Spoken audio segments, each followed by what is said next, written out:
खबर हुगली से है, जहां पर फेसबुक पर परिचय कर प्रेमजाल में फंसाकर महिला और युवतियों की तस्करी किया करते थे। घटना में लिप्त 3 लोगों को पुलिस ने गिरफ्तार किया। इस सिलसिले में हुगली ग्रामीण पुलिस सुपर कामनाशीष सेन ने आज प्रेस कॉन्फ्रेंस की है। कामनाशीष सेन ने बताया कि 9 जुलाई को तारकेश्वर इलाके से एक नाबालिगा लापता हो गई थी। नाबालिगा के परिवार ने 13 जुलाई को तारकेश्वर थाने में गुमशुदगी की एक शिकायत दर्ज कराई थी, जिसके बाद पुलिस ने फौरन छानबीन शुरू कर दी थी। 19 जुलाई को नाबालिग लड़की को पुलिस ने बिहार से खोज निकाला। नाबालिगा से पूछताछ के बाद पुलिस को पता चला कि उसकी मुलाकात फेसबुक पर राहुल नाम के युवक से हुई थी। इसके बाद नाबालिग प्रेम संबंध में बंध गई। राहुल उसे शादी का झांसा देकर तारकेश्वर से बिहार ले गया। बाद में पता चला कि राहुल का असली नाम मिनाजुर रहमान है। पुलिस ने मौके पर जाकर नाबालिग को बचाया। इस घटना की जांच के दौरान और भी सनसनीखेज जानकारी सामने आई। इस घटना से पुलिस को महिला तस्करी गिरोह का सुराग मिल गया। जांच में तेजी लाते हुए आखिरकार पुलिस को महिला तस्करी गिरोह में एक के बाद एक कई कड़ी मिल गई।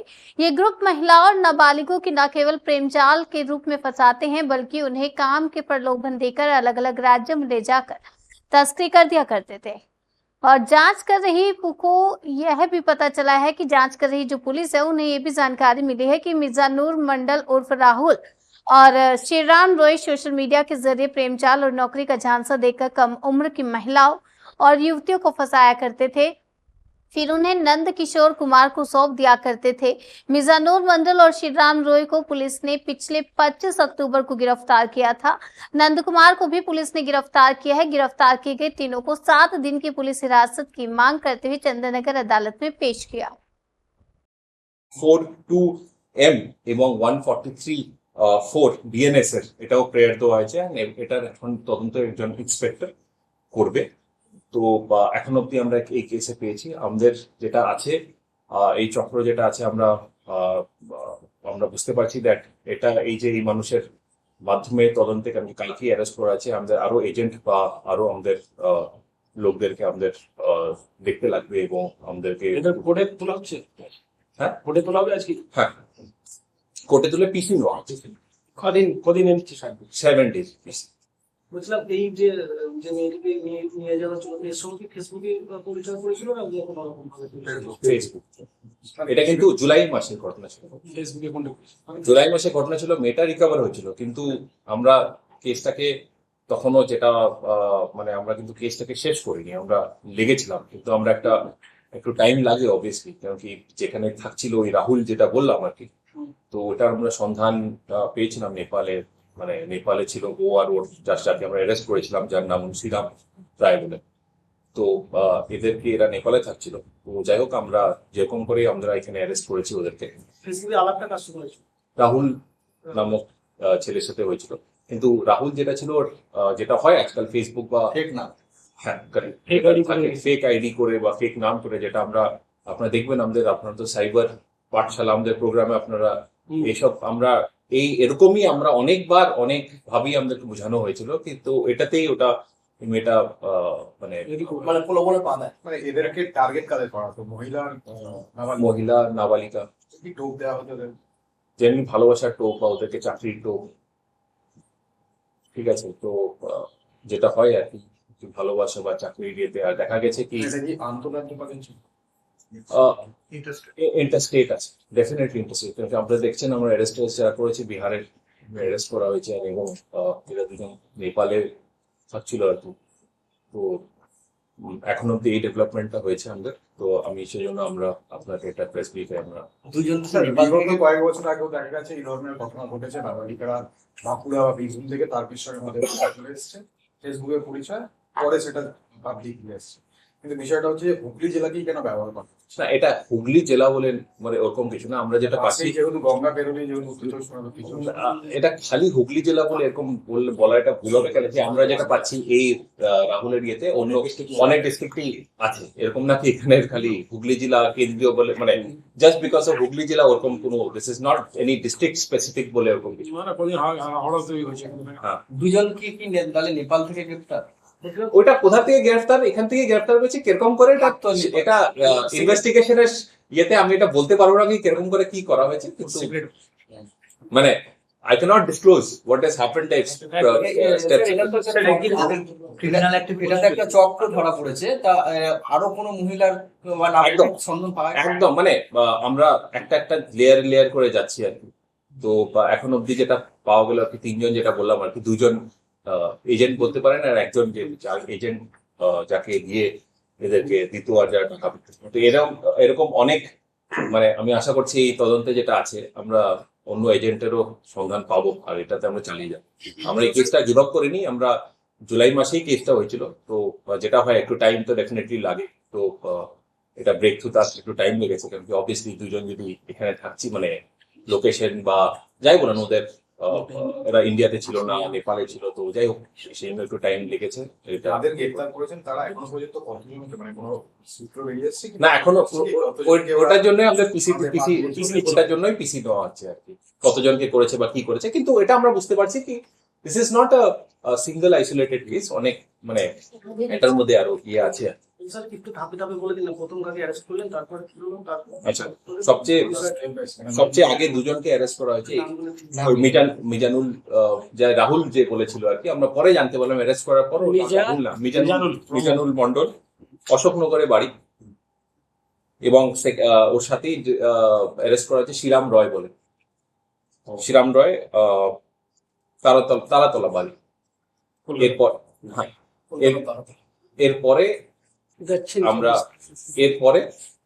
এরা তো এজেন্ট বলুন, এজেন্টের মাধ্যমে কাজ করতো। এরপরে আমরা অ্যারেস্ট করেছি আপনার নন্দকিশোর কুমারকে। ওনার বাড়ি হলো বেসিক্যালি ইস্ট চম্পারণ বিহারে। नंद किशोर रॉय কুমার कुमार इसको कहाँ से ইস্ট চম্পারণ বিহার ওনার বাড়ি, বিহারে। ইনিকে মূল পান্ডা। এখন অব্দি আমরা ওটাই, যেটা 2-3 দিনে যেটা আমরা জানতে পারছি, নন্দকিশোর আছেন, ওনার সাথে আরো এজেন্ট কি আছে কি না আছে এটা কিন্তু আমরা এটা আমি যেটা বলছি এটা কিন্তু জাস্ট একটা আইসোলেটেড ইনসিডেন্ট না, দিস ইজ এটা একটা বড় র্যাকেট যেখানে এরা মূলত কোথায় পাচার করছে? হ্যাঁ, কোথায় পাচার করছে? তা কোথায় না, বেসিক্যালি মেয়েদেরকে যেটা আছে ভুলিয়ে পিছিয়ে এরা অর্কেস্ট্রা ব্যান্ড বা অন্যভাবে এক্সপ্লয়টেশন যেটা আছে আমরা দেখতে পেয়েছি, এটা দে আর বিং এক্সপ্লয়েটেড। এরা জায়গায় প্রলোভন দিয়ে এদেরকে একদম জায়গায় এরা ইয়ে হতো।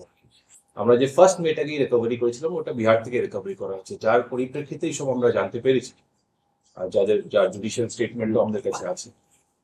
सर एक को हिंदी में बोल दीजिए। पूरा थोड़ा सा तो ये 13/7/2024 में ये केस हुआ था। जो शेख फिरोज बोल के है, उन्होंने वो तारकेश्वर थाना में आए थे और उन्होंने कंप्लेन किया था कि उनकी बेटी मिसिंग है। तो उसी के अनुसार हमने उसी दिन 13/7/2024 में हमने केस किया था। केस था सेक्शन 137(2) में 143 BNS में केस हुआ था। तो उसके बाद हम लोग खबर लगा के उनको, वो जो नाबालिगा थी उनकी जो बेटी थी उनका हम लोगों ने उनका रेस्क्यू किया बिहार से। तो रेस्क्यू करके हम लोग बिहार के बाद हम लोग उनको जब इन्वेस्टिगेशन हमने चलाया इसी केस में, तो हमें पता चला कि ये जो केस है ये कोई मामूली ऐसा कोई केस नहीं है, बट ये कोई बहुत बड़ा रैकेट है। ये 13/7/2024 में ये केस हुआ था। जो शेख फिरोज बोल के हैं, उन्होंने वो तारकेश्वर थाना में आए थे और उन्होंने कंप्लेन किया था कि उनकी बेटी मिसिंग है। तो उसी के अनुसार हमने उसी दिन 13/7/2024 में हमने केस किया था। केस था सेक्शन 137(2) में 143 BNS में केस हुआ था। तो उसके बाद हम लोग खबर लगा के उनको, वो जो नाबालिगा थी उनकी जो बेटी थी उनका हम लोगों ने उनका रेस्क्यू किया बिहार से।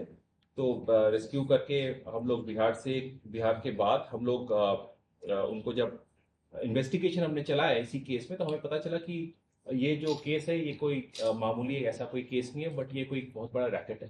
जिसके हिसाब से हम लोग इन्वेस्टिगेशन में इस केस में लगे हुए थे जुलाई से। इसके बाद हम लोग को थोड़ा सा टाइम लग गया, क्योंकि जिन 2 को हमने अरेस्ट किया था वो लोग नेपाल में रह रहे थे। तो 2 को हमने 26 तारीख को हमने अरेस्ट किया था, जिनका नाम राहुल जो बोल के था, उनका असली नाम जो है मिजानुल मंडल है, जो रहने वाले अशोकनगर के। एवं उनके साथ जो हमने जिनको अरेस्ट किया उसका नाम श्रीराम राय है, जो रहने वाले तारातला के। तो इन दोनों को हमने अरेस्ट किया। फिर हमें पता चला कि ये एजेंट हिसाब से ये लोग काम करते थे और ये एजेंट ये रिपोर्ट करते थे सब कुछ नंद किशोर कुमार को, जो रहने वाले हैं जो आपके चंपारण जिला के बिहार के। तो उनको भी हमने अरेस्ट किया 26 तारीख को। तो हम लोग सबको इनको हम जो केस था उसी केस में हम लोग एडिंग सेक्शन, क्योंकि इमोरल ट्रैफिक प्रिवेंशन एक्ट के तहत हम लोगों ने 4, 5, 6 सेक्शन में हम लोगों ने एडिंग सेक्शन का प्रेयर दिया है। इसके साथ साथ 62 2M और 143(4) BNS के तहत हमने प्रेयर दिया है। एवं इसमें 6(1) पॉक्सो का भी हमने प्रेयर दिया हुआ है कोर्ट को, लर्नेड कोर्ट को। इन लोग को हम लोग पीसी पुलिस कस्टडी में ले रहे हैं ताकि और भी एजेंट और बाकी हम लोग इसके इन्वेस्टिगेशन के तहत हम लोग पहुंच 7 दिन के लिए। 7 दिन का प्रेयर। अच्छा, इनके वहां से कुछ और भी बरामद हुआ है? अभी के लिए इतना ही है, तो इसीलिए हम लोग पुलिस कस्टडी पीसी ले रहे हैं। उनके पास से कुछ मिला है इसके अलावा, कोई आर्म्स या कुछ और दूसरा कुछ? नहीं, अभी के लिए तो हमें कुछ इनिशियली जस्ट अरेस्ट करते टाइम तो हम लोग उनके घर वगैरह नहीं गए। वो सब हम लोग बाद में जहाँ रहते हैं, जो भी डेरा है, जो भी है, हम लोग इसका जब पुलिस कस्टडी पीरियड में हो तो उसके इन्वेस्टिगेशन में हम लोग को मिलेगा।